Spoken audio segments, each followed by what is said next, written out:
This is the second of a two-part interview with Mark Speck and his research into the World Football League.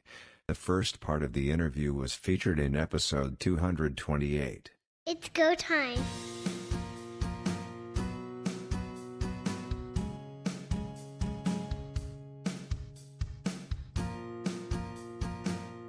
In 1974, the one season that they did finish, the playoff format kind of got a little bit funny. Oh my goodness, it changed more than the weather. Originally it was going to be the three division winners and a wild card team, and then they were going to play the World Bowl. They were going to play semi-final games, then the two teams were going to play the World Bowl. In the middle of the season, there was teams that were starting to get better. Hawaiians, Portland, they were terrible in the first half of the season. Now they got this NFL talent. A lot of guys had gotten cut by the NFL, and they were getting a lot better as far as their overall. The teams were playing better, and they said, well, geez, these teams are playing better. So they went to where it was like the teams with the best second half of the season record. It was like 8 teams, and it was 6 teams. Then it was they said, let's just name Memphis the champions because they had the best record, and let's have Memphis play Birmingham and Florida, and they didn't even put Southern California, who had won the Western Division, in. It was just crazy. And they went right up to the last couple of days before the postseason started, so the games did terribly because nobody knew who was going to play who. The teams were no better because they didn't know what opponent they were going to have. I think the Blazers went from the Charlotte to Birmingham to, it would have been Philadelphia. It was like 3 times in like 3 days, their opponents changed. So they're watching film on this team. Then the next game, no, you're going to play this team. So we're going to watch film on this and practice for this team. Oh, wait a minute. No, you're playing this team. So it was just crazy. I mean, and it didn't help them at all because it looked silly. It looked ridiculous for these teams to be changing opponents on a daily basis. They had to change the site of the World Bowl because it was going to be in Jacksonville, where they had a team that folded and left the league. And they were going to try Honolulu, but they hadn't built the Aloha Stadium yet. It wasn't finished. So they just wound up playing whoever had the best record in the World Bowl. They were going to host it, and that turned out to be Birmingham. I think I wrote an article about it and submitted it to PFRA. It was just one of the things that I have in the book that's just, I go through the details, and it was just insane how they did that, how they changed it over the last few weeks of the season. And then they wonder why the games didn't do very well. Ironically, the Blazers, who were supposed to play in Charlotte, but because of poor ticket sales, the Hornets were kicked out of the playoffs. The Blazers actually make it all the way to the championship game. Yeah, they did. They beat Philadelphia. Didn't have too much trouble doing that. King Corcoran there for the Bell had a bad game, and the Blazers defense was good. They were playing down in Orlando. They were a team that was really special. They really were. It was a team that hung together. They didn't get paid for the last 13 weeks of the season. Jack Pardee is bringing toilet paper in and soap into the locker room. He went to a drugstore or something to buy some groceries or something, and handed the guy a $20 bill, and the guy's looking at it like it's counterfeit. His wife wrote a check at another store for some groceries. She went home. The manager of the store followed her and took the groceries back, saying the check was probably no good because it was the Blazers. It's just a lot of stuff happened to that team. It was just amazing. It was just a laundry list. And I'd always wanted to do a book about them, and I'm glad I did. They had nobody come into the games, especially toward the end of the season. They switched a Charlotte game and a Birmingham game from Orlando to those cities because they were thinking they were going to get some better attendance, a better cut of the gate. And they offered them, so much money to change the venue. Didn't get the money after all, or not as much as they had hoped to. It was just a season that could have been lost. But Pardee was one of these coaches that just said, "Hey, look, let's just play for ourselves. Let's play for our pride. If you want to leave, go ahead." A couple of players did, but most of them hung in there. And they beat Philadelphia. Then they beat Memphis. Last second touchdown, and Lewis Ross blocked the last second field goal attempt that would have tied the game. And then they went into the Birmingham, fell behind 22-0, scored 3 touchdowns in the last quarter and almost pulled it out, but they lost 22-21. It was just an amazing season. And like I said, a lot of stuff went wrong. A lot of guys suffered. Mike McBath, the defensive tackle. I talked to him on the phone once, and he was telling me it was just disheartening to stand on the sidelines and look out in the parking lot and see your car get repossessed while the game is going on. They're out there repossessing their cars. Guys couldn't pay their electric bill. They couldn't pay for groceries, get their cars fixed. It was just really something. I mean, there was other teams that had those kind of problems. They certainly weren't unique, the Blazers, in that respect. It was just the idea that they succeeded so well, despite all the problems that they faced every week on a daily basis. Were they going to move to Tampa? Were they going to move to Dallas? Were they going to move to Atlanta? They had all these cities that they were going to move to. Before the Philadelphia playoff game, this guy shows up. He's going to pump $4 million into the franchise, displays a check for $1.5 million at halftime of the game. They had a big press conference, and it turns out it was all a scam. From what the consensus was that the league kept hushed about it and tried to, well, are you going to get this money? Play this next game against Memphis. You'll get the money. And they still didn't get the money. And they didn't get the money until, I don't know if any of them got any money. Some of the players I talked to, they said, no, we didn't get a cent. Sometimes you see it's $100 after the World Bowl, 150, that kind of thing. They got basically airfare back to Orlando from Birmingham. It was just an amazing story to me that, like I said, some of the other teams went through it. They didn't succeed quite as well as the Florida Blazers did. But, and not to minimize or diminish their stories, because they certainly had a lot of problems on a daily basis. That's why I wrote the book about the Detroit Wheels. They were another team that was just awful. Yeah, the Blazers were an amazing team. I was really taken with that story I read about back in the day, and I said, I'm going to write a book about that. Fortunately, like I said, my publisher was all for it and said, hey, this is great, do it. And it's done well, some good reviews. I met a lot of good players, talked to them on the phone, interviewed them, great guys, remembered that time. And I try to honor them. I never criticize the players on any team. It was all the owners. It was all the people that, were running the league that were doing that. Those guys deserve the criticism, but the players were playing, as I think was John Matlock from Birmingham said, it's a tough game to play for free. It really is. And none of the players, like I said, any of the players that went through these hardships and went through these bad times just to play a game they love. And it was both seasons that happened, 74 and 75. And it was just a great story. It was one of the best stories I've ever read about in sports. It was just amazing that they hung together and continued to win games. Birmingham, of course, wins the championship 22-21. There's a controversial play in the game where I think it's Tommy Riemann who is thought to have fumbled the ball outside the goal line. It goes through for a touchback, but replays show that he actually had scored. That would have helped Florida. Right. At the end of the game, to sort of as part of ignominy, weren't the Americans' jerseys taken from them as a way to satisfy team debt? Oh, yes, they did. Yes, they did. They were that Riemann play. Billy Hobbs, the linebacker, was one guy who he just couldn't stop talking about it, even after the game. This officiating is terrible. The replays did show he had scored. He had crossed the plane of the goal line. The ball came out. Matt Meslowski, a wide receiver, almost got it. He had it just within his grasp, and then a Birmingham player kicked it out of the end zone. That would have been a big thing because they had a great drive that opening drive there. They went right down the field, all on the ground, and who knows what could have happened. That would have really helped them at the end of the game. But the Birmingham players go into the locker room. There's deputies there ready to take their uniforms. Guys are going over the windows, sneaking their helmets and stuff out through the windows to their family members outside to try to salvage them. Some guys got that. The only thing they could keep was their shoes because they bought their own cleats.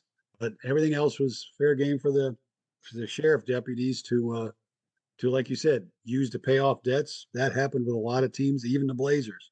They had a yard sale there at the Orange County Courthouse, sold a bunch of their stuff that they'd paid $70,000 for, and it wound up one guy bought it for $3,000. Bought everything up, and then he probably resold it and made money. That happened to Birmingham. We haven't even talked about Honolulu and the Hawaiians. How were they added to this mix, and how would you even construct a schedule to get them involved? Well, that's the thing. I know they had it was a sincere effort on their part to get a team into Hawaii. They had only had, I think, a minor league team before that, football team, pro football team. They had the college, the Rainbows, and the minor league baseball team. They got in their minds to put a team there.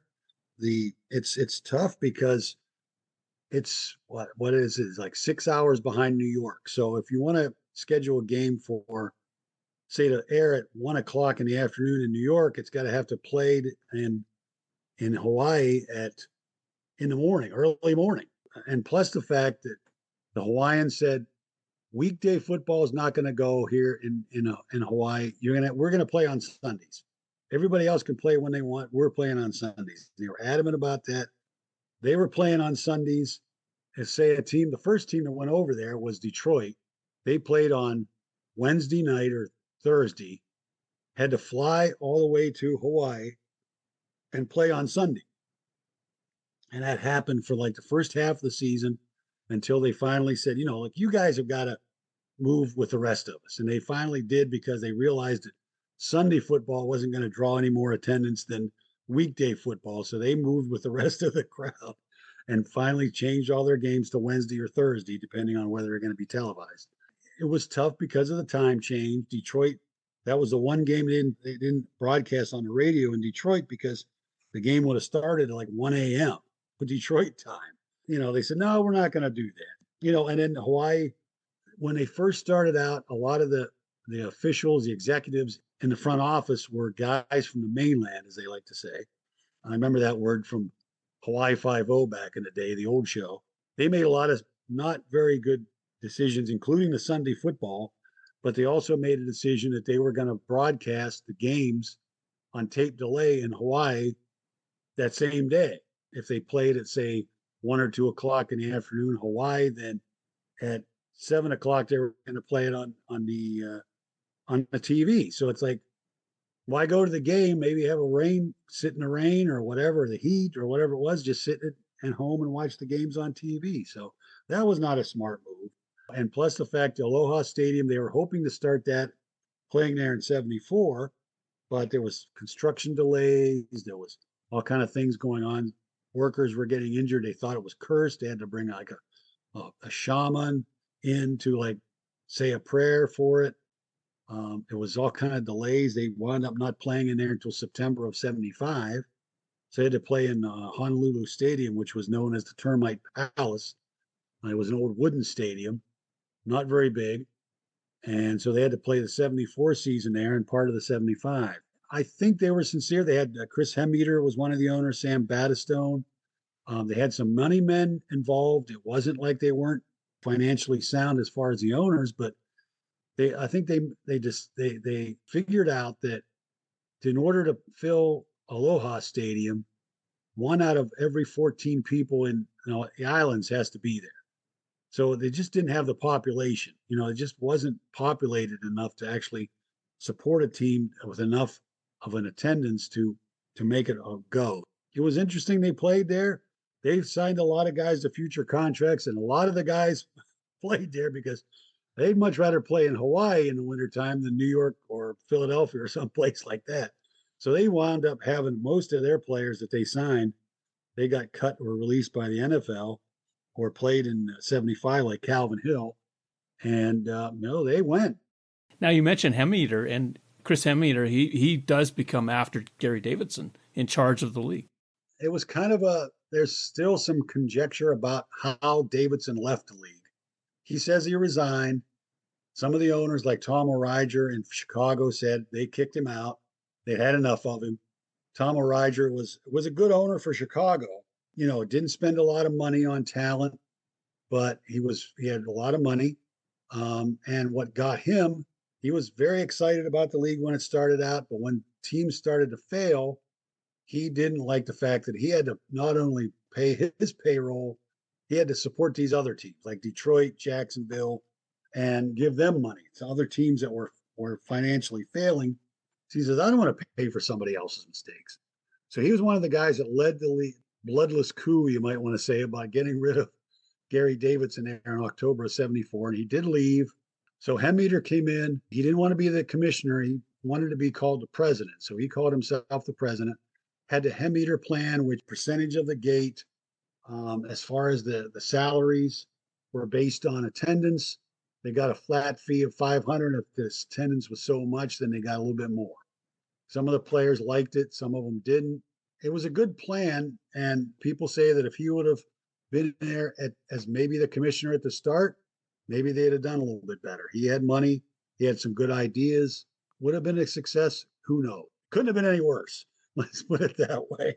But Hawaii did well as far as their payroll, I think, until the '75 season, and I think things around the league was going down. Yeah, Hemmeter spent the whole spring of '75 on airplanes, just going around all these league cities, making sure that everybody was getting financially stable, and he was really a big advocate for the league.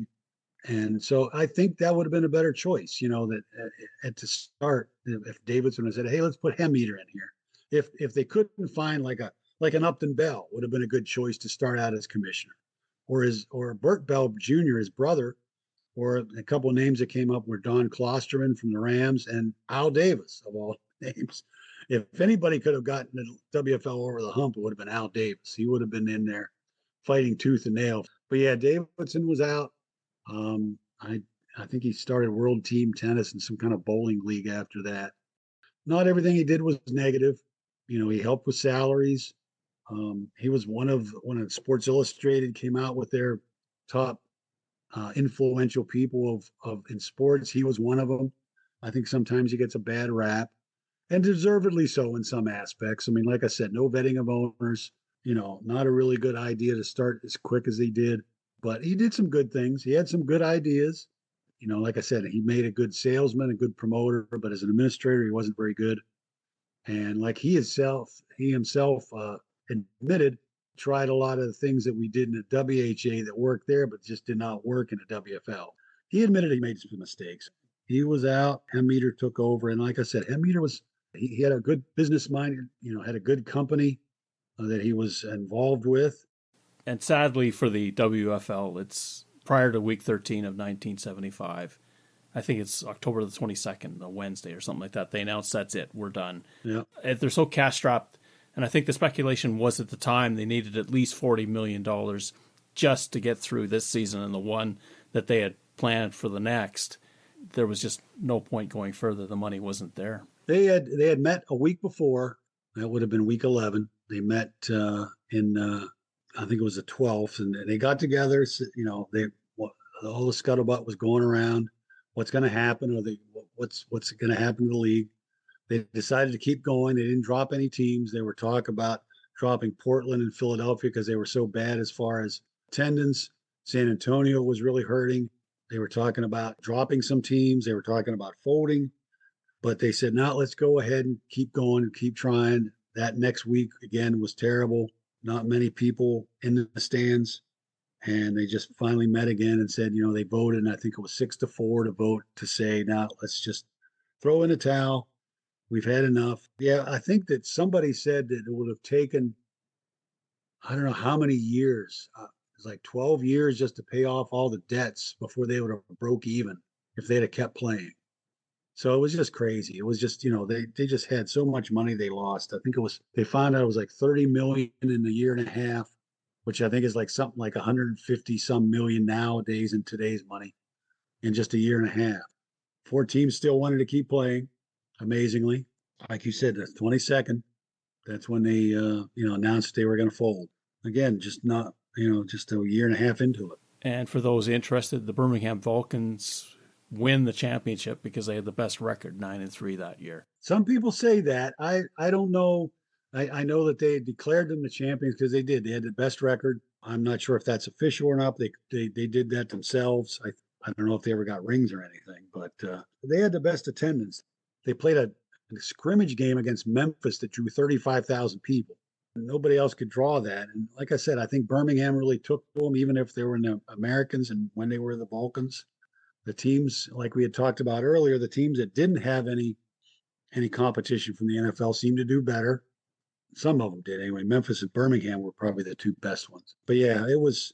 Yeah, it would have taken a bucket load of money to salvage that to keep going. So I think they did the prudent thing and the smart thing and just said, okay, that's it. We've had it. We tried, didn't make it. Yeah, it was interesting, and it's an interesting story, that's for sure. And not all the legacy from the WFL experiment is bad.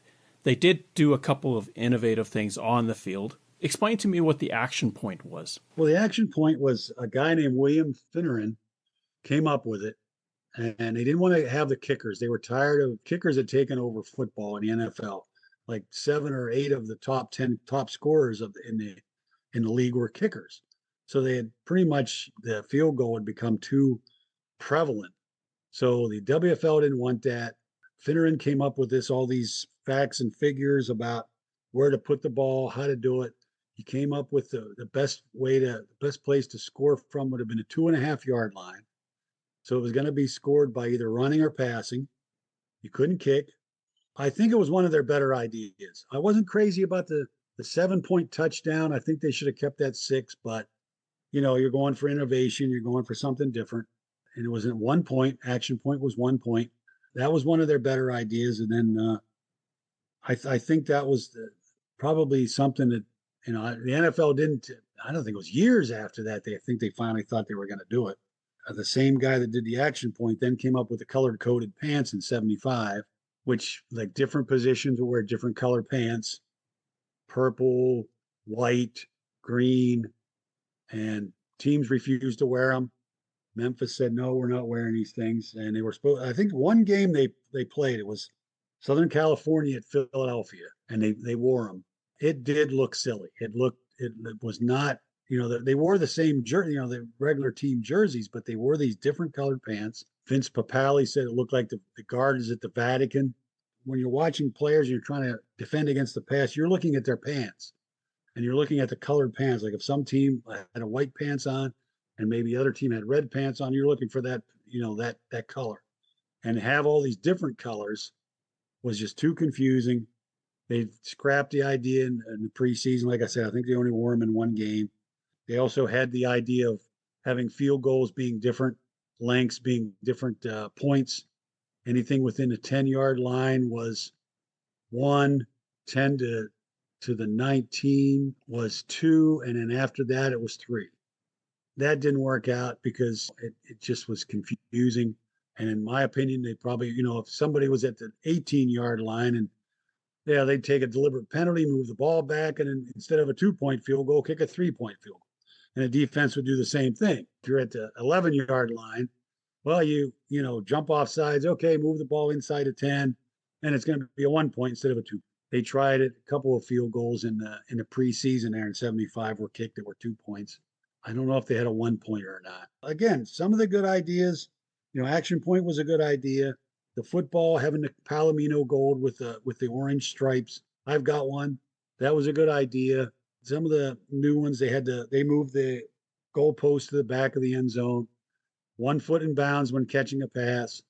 So it added a little excitement to the game.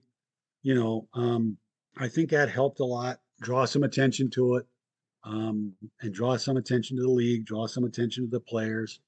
And then the NFL adopted almost all of the same rules at the same time after the WFL had. So the NFL did the same thing. So, oh no, we were thinking about those for years. No, no, they did it because the WFL did it, and they moved the goalpost back and everything. So, and a lot of different rules changes, except the 1 foot in bounds. They didn't add that one or the action point. But they had a lot of things that went right in the WFL, and black ownership. NFL still doesn't have any. They had Willie Wood, first black head coach since the 20s, when Fritz Pollard was the first black head coach in pro football. And then he became the first black head coach in the CFL in 1980 when he took over Toronto. You had women in the front office, a lot more black quarterbacks. You had more black assistant coaches. And you can laugh at the league. They had a lot of things that they didn't do right, but a lot of things they did right. And they brought football into some markets that weren't previously looked into: Memphis, Birmingham, Charlotte, Jacksonville. The only one I think that doesn't have a team now is Birmingham. But, Jacksonville has got an NFL team. Carolina's have an NFL team. And Memphis, Hawaii still doesn't. Portland doesn't. They're never going to, I don't think. I think that was a mistake. They were a big soccer city. Yeah, I think they had a lot of innovations, a lot of aspects about the league that were really positive. I think that get swept under the rug a lot of times instead of being talked about. And I talk about them a lot in my books, about the things that they did that were good ideas and things that they did that were positive as far as, ownership and black ownership and females with a stronger role. Yeah, I think that kind of stuff should not be forgotten about the league. There were some positives, and I think that should also be chronicled and should be remembered. And there were some people that actually got their start or made their name with the WFL. You already talked about Jack Pardee, but Lindy Infante, Marty Schottenheimer, Jim Fossil, Oh yeah, John McVeigh. yeah. No, they all went on to coach. Schottenheimer went back to play one more season, got hurt, coached the linebackers for Portland, and he wound up being one of the best head coaches, in the NFL. With all these different teams, he won everywhere he went. And Lindy Infante, you mentioned him. Pardee was very good with several teams and several leagues. He was in the USFL. Alfred Jenkins, wide receiver for Birmingham, spent a day in the Houston Oilers training camp in '73, and he went on to be an All-Pro with the Atlanta Falcons. Danny White was great with the Cowboys for many years. Coaches, you look at the players that got their start in the WFL that went on to a lot of success. They're mentioned in my books because they contributed to the history of pro football. Tom Moore, who was a assistant coach for the Stars and the Hornets, he went on. He was helped the Colts, I think, win the Super Bowl there in the '90s or in the 2000s. There when he was coaching Peyton Manning, still a great offensive coach. So you had all these guys that got their start in the WFL, and it was a springboard to success in the NFL and the CFL.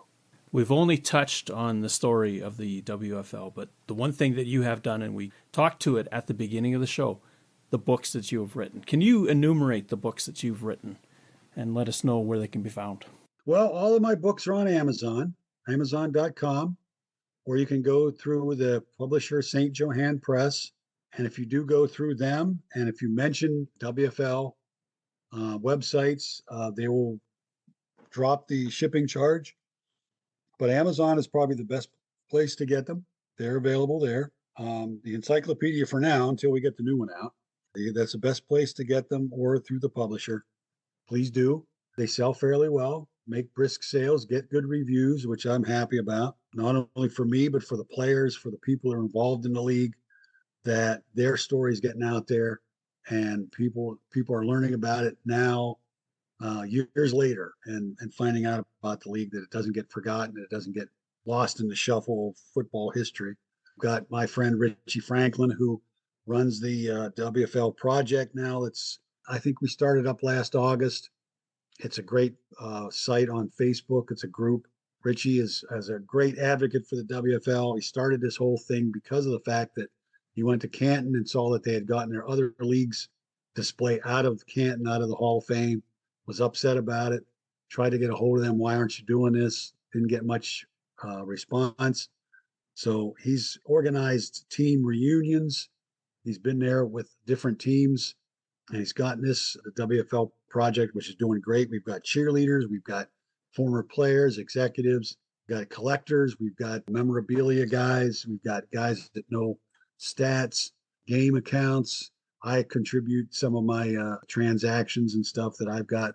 And we're trying to honor some of the players who have passed. That's really been a big thing, and we've gotten a lot of members, and it's really going well for us.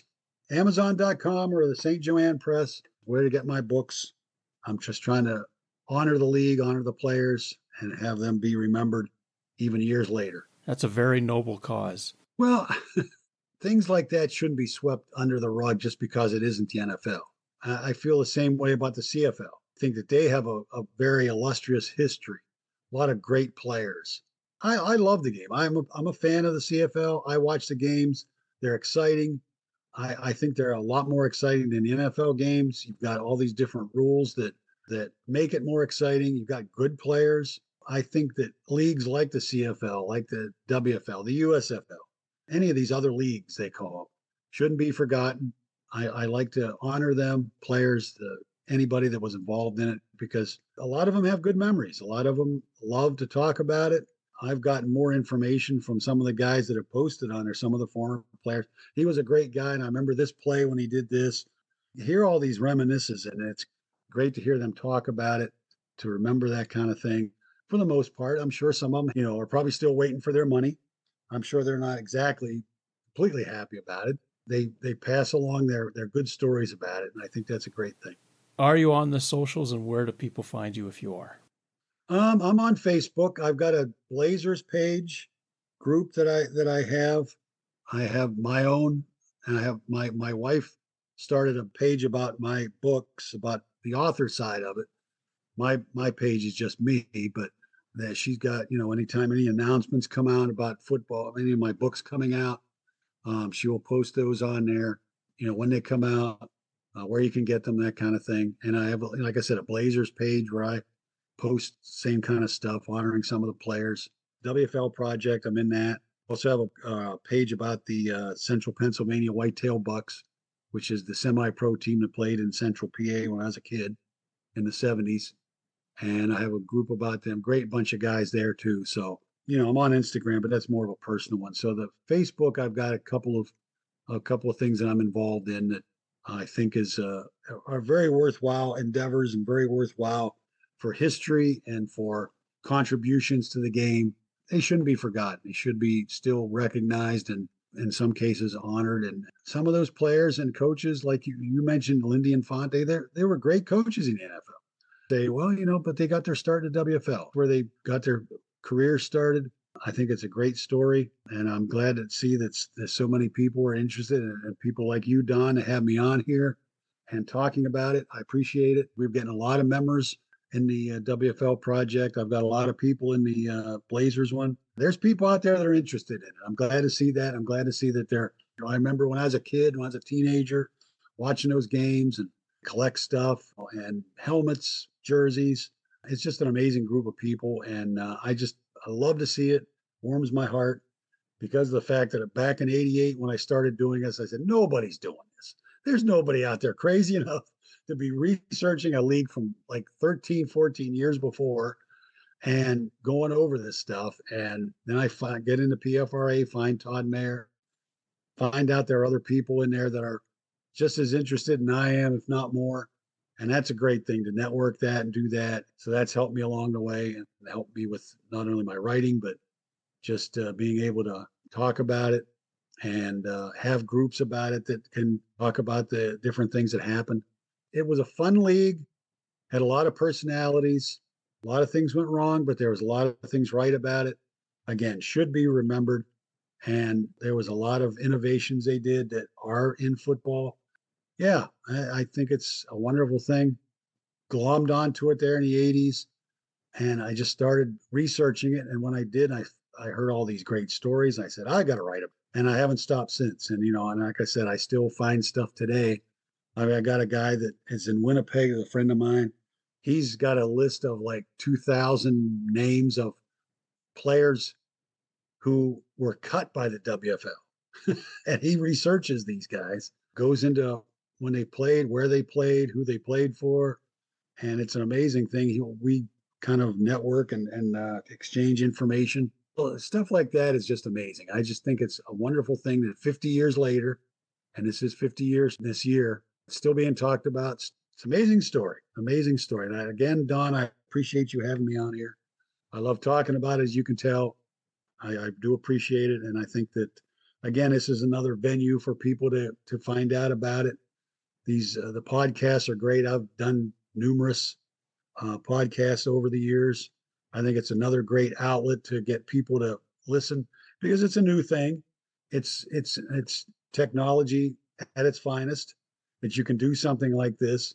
Whereas before you could write a book, fine, but now you can talk to people, talk to somebody who has the same interests And I think that's a great thing too. So again, I appreciate you having me on. Well, Mark Speck, thank you so much for taking the time and sharing this wealth of knowledge that you have about a very interesting and very short-lived WFL. Yeah, well, thank you for having me again. I appreciate it. If you ever want to talk again, I'd be more than happy to come on your show again. I appreciate it, Don. Thank you very much.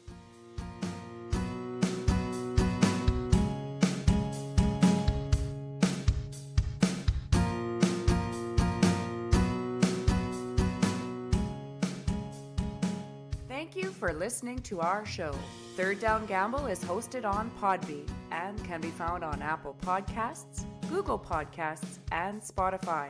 Follow us on Twitter at Third Down Gamble. Join us again, the Third Down Gamble podcast, audio worth watching.